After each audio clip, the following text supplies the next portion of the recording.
My name is Heini Gruffudd. I come from Swansea. I came here to university and then started as a Welsh teacher, a translator, and did a lot of learning, teaching Welsh to adults, for adults, and then became a lecturer in Swansea University.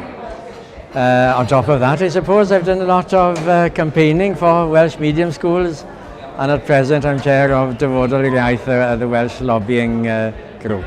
Well, coming back to Aberystwyth brings obviously a lot of memories of student days long ago, but for me they were crucial, I think, in my development, if you want to look at it like that.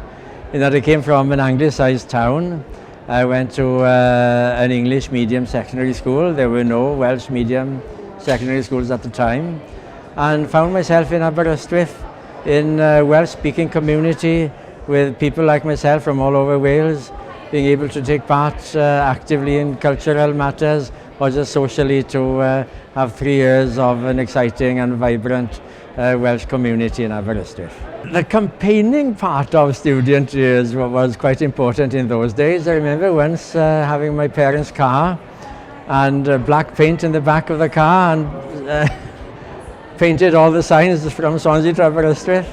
But then, of course, Tryweryn was drowned at that period, and we had a busloads of college students going to Tryweryn, and I can thank my life to the chauffeur of Liverpool's mayor, in that I threw myself in front of the mayor's car and luckily he braked in time.